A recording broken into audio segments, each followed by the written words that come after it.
સત્સંગ સંતોના જીવનમાં હંમેશા સત્સંગ જ હોય છે. સંત જીવન જ સત્સંગથી બનેલું હોય છે. જે સંતત્વ છે એ જે વ્યક્તિની પાસે આવ્યું, જે વ્યક્તિને સંતત્વ પ્રાપ્ત થયું, એ સ્વયં સંત સંગ સત્સંગ થઈ ગયો. જેણે ત્યાગ કર્યું છે, સમર્પણ કર્યું છે, પરિવાર, સંસાર, એ બધું જ ત્યાગીને સંતપણાનો સ્વીકાર કર્યો છે. અને એ જ જીવનને આપણે સંત સંગ કહીશું. આખું પરિવર્તન આવી ગયું. પોતે સ્વયં સંત સ્વરૂપ બનીને સંતમાં જ ભળી ગયો અને એનો જ સંત સંગ થયો. જે મહાપુરુષો પોતાના જીવનને સંત સંગ અને સત્સંગ તરીકે સમજે છે અને અનુભવે છે, એ જ સંત છે. મહારાજશ્રીની શરણમાં લક્ષ્મણદાસજી મહારાજે સંતપણું પ્રાપ્ત કર્યું. અને આપણે ગાઈએ છીએ ને, એ જી સંતપણા રે સંતને મફતમાં નથી મળતા, એની કિંમત ચૂકવવી પડે છે. સંતને સંતપણા મફતમાં નથી મળતા. તો એ જે સંતસંગ કે સત્સંગમાં પણ માણસને કિંમત ચૂકવવી પડે, સત્સંગ માટે પણ. બીજી કોઈ વસ્તુની કે દ્રવ્યની કિંમત નથી. જીવનમાં અમૂલ્યમાં અમૂલ્ય જે વસ્તુ છે, જીવનનો સમય, એ કિંમતી સમય છે. સત્સંગને આ કિંમત ચૂકવવાની છે, અને આ ભેટ આપવાની છે. આપણા જીવનના સમયની ભેટ આપો સત્સંગને. સત્સંગ તમારો ઉદ્ધાર કરશે. સત્સંગમાં ગયા પૈસા આપીશું, દ્રવ્ય આપીશું, કોઈ વસ્તુ આપીશું, એ અધિક નથી. સૌથી વધારે કિંમતી છે સમય. અને સમય જ સાચો સત્સંગ કરાવી શકે છે. મહારાષ્ટ્રીય સાનિધ્યમાં લક્ષ્મણદાસજી મહારાજે જે જીવન મેળવ્યું, જે સાધુપણું મેળવ્યું, અને મહારાજે આપ્યું પણ. લે આ પ્રસાદમાં શિષ્ય સદગુરુને દક્ષિણા આપે અને સદગુરુ શિષ્યને પ્રસાદ આપે. દક્ષિણામાં સમય આપીશું તો પ્રસાદમાં સત્સંગ મળશે. જેમ પ્રસાદ સ્વાદિષ્ટ ને મીઠો હોય ને ભાવે એવો હોય, એમ સત્સંગ પણ મધુર અને જીવનને સ્વાદિષ્ટ બનાવનારો. લક્ષ્મણદાસજી મહારાજનું જીવન ગુરુ મહારાજે જે રીતે બનાવ્યું, જે રીતે તૈયાર કર્યા, એ વિભૂતિને આપણે ગુરુ મહારાજના સ્વરૂપે વંદન કરીએ છીએ, દર્શન કરીએ છીએ, પૂજન કરીએ છીએ.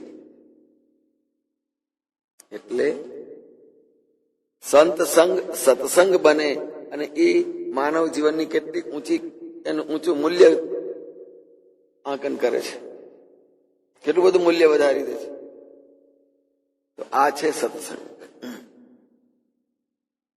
ગુરુ મહારાજે લક્ષ્મણદાસજી મહારાજને ગુરુ બાવનીના માધ્યમથી જે કંઈ આપ્યું, એમાં સમસ્ત સૃષ્ટિને સંસારનો સાર આપી દીધો, કે જો બધું આની અંદર જ છે. બીજે ક્યાંય આથી વિશેષ નહીં મળે. અને એ પ્રાપ્ત થયા પછી એની દ્રષ્ટિ જ એવી થઈ જાય સાધકની, શિષ્યની, કે બીજું કશું જ જોઈતું નથી. બીજા કોઈની અપેક્ષા ન હોય કે હવે મારે શું કરવું છે. કેમ? એક સિદ્ધ, એક દિવ્ય ચેતના આત્મા, એ મહાપુરુષે જે કંઈ આ સૃષ્ટિમાં આ સંસારની અંદર પ્રાપ્ત કરવાનું છે એ સૌથી પ્રથમ આપી દીધું કે લે. અને વિચારીએ, જ્યારે આપણે આપણા શરીર અને આત્માનું ચિંતન કરીએ ત્યારે શરીરની નશ્વરતાનો પૂર્ણ ખ્યાલ આવી જાય, સમજાઈ જાય કે આ શરીર તો ક્ષણભંગુર છે, નાશવંત છે. આ જીવન ઉપર ભરોસો કેટલો? કયો શ્વાસ ક્યારે બહાર રહી ગયો ફરી અંદર જાય જ નહીં. તો જીવનની નશ્વરતા, શરીરની નશ્વરતા, સંસારની નશ્વરતા, આ બધાનો પરિચય કરાવી દે અને દેહાધ્યાસ છોડાવી દે, સંસારમાંથી માયા છોડાવી દે અને બધું છૂટતા છૂટતા છેવટે પોતાનું નિજ સ્વરૂપ આત્મા ત્યાં જઈને સ્થિર કરે, ત્યાં જઈને સ્થિર કરી દે. એટલે કશું જ બાકી રહેતું નથી. પોતાની જાત, પોતાનો પરિવાર, આ સંસાર, આ સમગ્ર દુનિયા, કશું જ બાકી રહેતું નથી. બસ કે બધાની નશ્વરતા અને ક્ષણભંગુરતાનો ખ્યાલ આવી ગયો, સમજ પડી ગઈ કે આ બધું જ એક દિવસ છોડીને જવાનું છે. ક્યાં તો આપણે એને છોડીને જઈશું, ક્યાં તો એ આપણને છોડીને જશે. અને શાશ્વત એકમાત્ર આપણી ચેતના જે આત્મા છે એ છે. તો આટલું બધું જ્ઞાન પ્રાપ્ત થતા દુનિયાની અને આ જીવનની નશ્વરતાનું સાચું ભાન થતા લક્ષ્મણદાસજીએ મહારાજે સ્પષ્ટપણે કહ્યું, અનુભૂતિની સાથે કહ્યું, એક હુઆ. કશું જ બાકી ના રહ્યું. હવે માત્ર એક જ, અને એક પરમાત્મા, કે જે પરમાત્માનો હું અંશ છું અને એક દિવસ એમાં ભળી જઈશ. અને વ્યાપકમાં ભળી ગયા પછી કચ્છું શોધેલું પાછું અંદર જડે નહીં. બધું જ એમાં વિલીન થઈ જાય, રાખોડી ધૂળમાં વિલીન થઈ જાય. જે કઈ માટી છે, હાડકાં છે, અંદર પાણી છે, એ બધું જ પોતપોતાના તત્વની અંદર વિલીન થઈ. હવે એ જે હવા હવામાં ગઈ, પાણી પાણીમાં ગયું, ચેતના આત્મા આત્મામાં ગયો, માટી માટીમાં ગઈ, એનું નામ છે એક હુઆ. જેને આત્મદર્શન થયું અને આત્મદર્શન, આત્માની અનુભૂતિ થઈ પછી કે હવે એક હુઆ, अब कहां करना है? एक हुआ तब कहा कहते हो. શું કહેવાનું બાકી રહ્યું? અને વાસ્તવિકતા તો એ જ છે કે જ્યારે ચેતના પોતાના અંતર્મુખ સ્વરૂપની અંદર સ્થિર થઈ જાય ને, ત્યાર પછી બાહ્ય કોઈ વ્યવહાર રહેતો જ નથી. કોઈ પણ પ્રકારનો વ્યવહાર બહારનો રહે જ નહીં. બોલવાનો, વિચારવાનો, જોવાનો, જવાનો, ખાવાનો, સુવાનો, કશું જ કોઈ વ્યવહાર શરીરનો નથી રહેતો. અને એ રીતે જયારે માત્ર આત્માનું જ સ્વરૂપ એનામાં સ્થિર થઈ ગયું ને જાણતો થઈ ગયો, તબ કહા કહે, હવે કહેવાનું શું રહ્યું?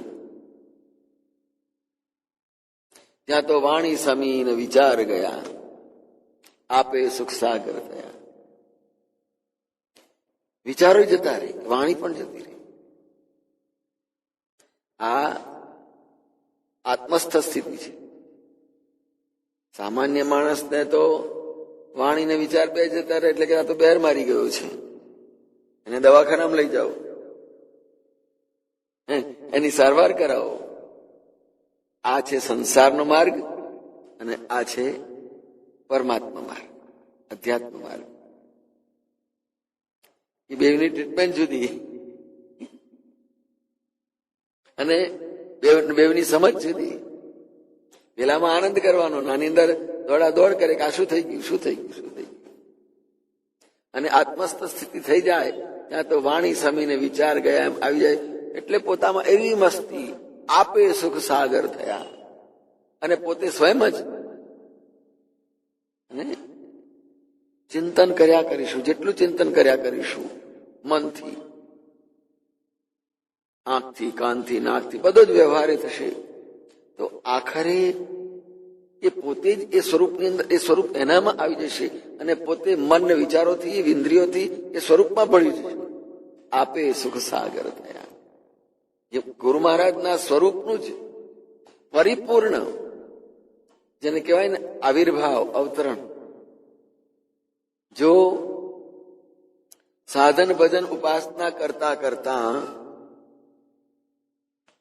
એને બધી જ વૃત્તિઓ, એના બધા જ વિચારો, બધું જ એના મય બની જાય, એટલે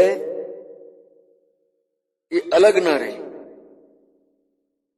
એના હાવભાવ, એની દ્રષ્ટિમાં બધું જ એ જ દેખાય, બીજું કશું દેખાય જ નહીં. જેમ લોભીને પૈસો જ દેખાયા કરે, સાધકને બધામાં ભગવાન જ દેખાયા કરે. વિકૃતિ વાળો હશે તો એને બધામાં વિકૃતિ જ દેખાયા જ કરશે. કામી નારી પિયારી જીમી, લોભી પ્રિય જીમીદામ, તિમિ રઘુનાથ નિરંતર, પ્રિય લાગહુ બહિરામ. બસ એટલે જેવી વૃત્તિ જ્યાં જ્યાં થઈ જશે ને, તમે કોઈ પણ રસોઈની અંદર સરસ મજાની ખાંડ નાખો તો મધુરને ગળ્યું થઈ જશે, પણ એમાં મરચું નાખી દેશો તો એ તીખું થઈ જશે, અને મીઠું નાખી દીધું તો ખારું થઈ જશે. તો આપણી વૃત્તિઓ પણ આપણા પોતામાં જેવા પ્રકારની હશે એ પ્રકારનો જ આખો જીવનનો સ્વાદ આવશે. વાસનાઓ, વિકૃતિઓ, સાત્વિકતા, સંયમ, અંતર્મુખતા જેવું નાખીશું આપણે અંદર ચિંતનથી, મનનથી, એ પ્રમાણે જ આપણી વૃત્તિઓ અંદર શાંત, સ્થિર અને ઉધામાં નાખવા વાળી પણ થઈ જાય. જેવી આપણી વૃત્તિઓ અને વૃત્તિઓને જે પ્રમાણે આપણે અંદર જવા દઈશું એ પ્રમાણે આપણા જીવનનો સ્વાદ.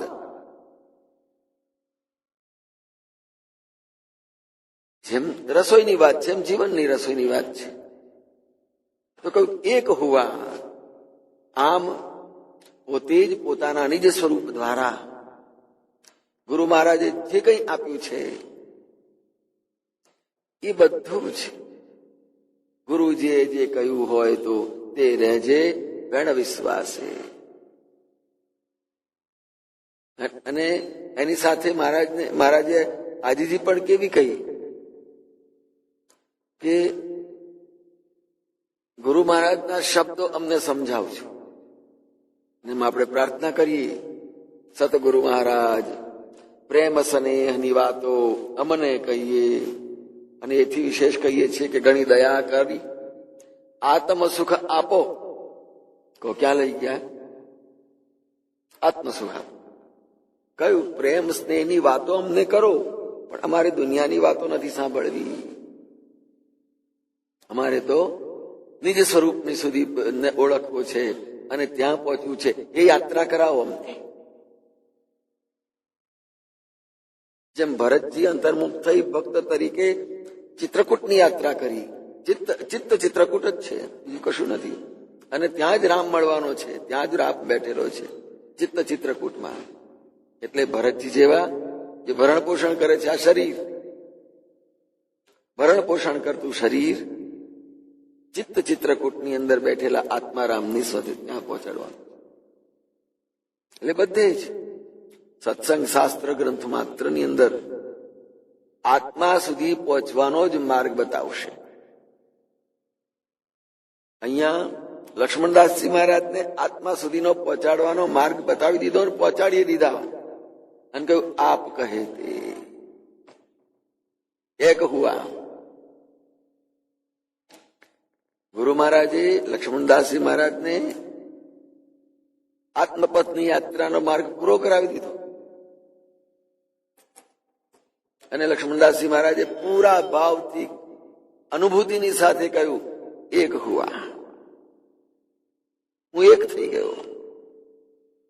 એક એટલે શરીર અને આત્મા જુદા છે, અને એ શરીર એ દ્વૈત ભાવ છે. હું શરીર છું, અને શરીર દ્વારા જે કઈ કાર્યો થાય છે એ શરીરના અહમભાવથી થાય છે.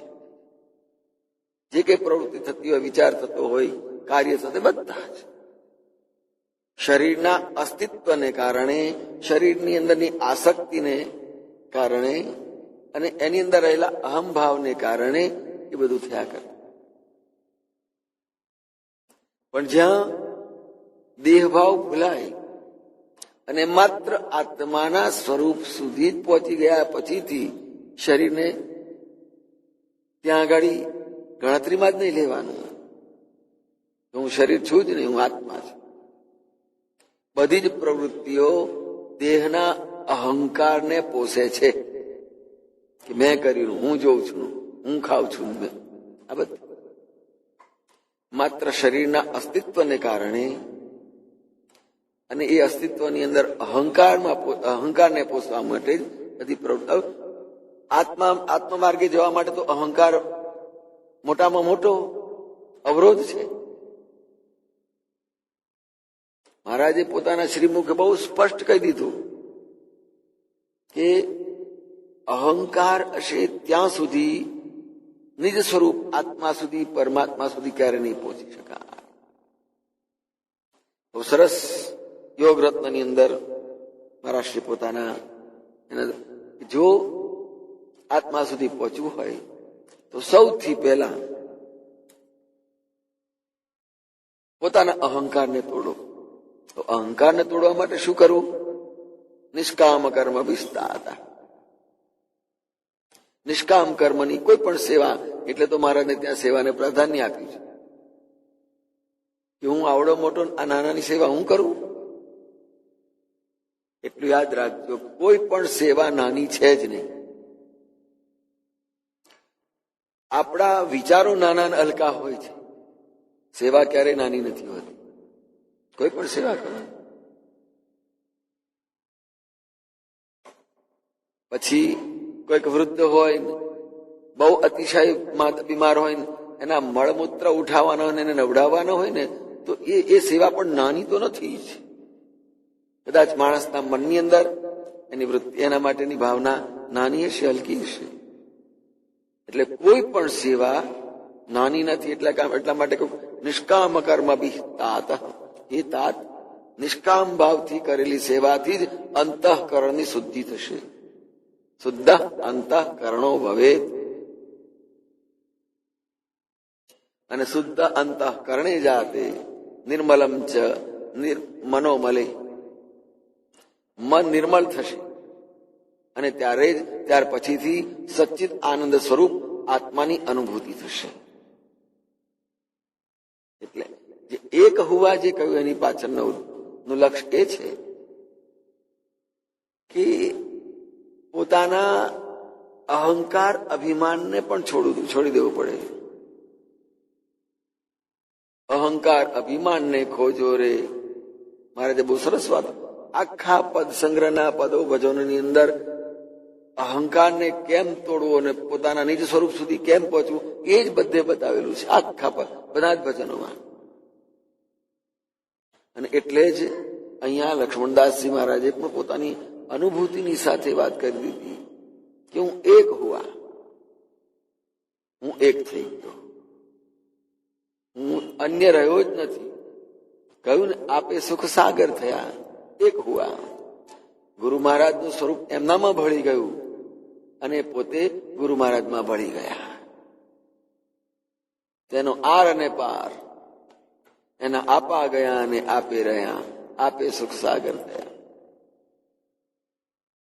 દરેક જગ્યાએ આમ પોતાના સ્વરૂપને, પોતાના અસ્તિત્વને મિટાવી દઈને અદ્વૈત સુધી કેમ જવાય એ જ વસ્તુ બતાવે. અદ્વૈતાનંદ રૂપા પ્રણતજન ગણા. જે વંદન કરનાર છે એમને મહારાજ અદ્વૈતના સ્વરૂપ સુધી લઈ જાય છે. પ્રણતજન ગણા.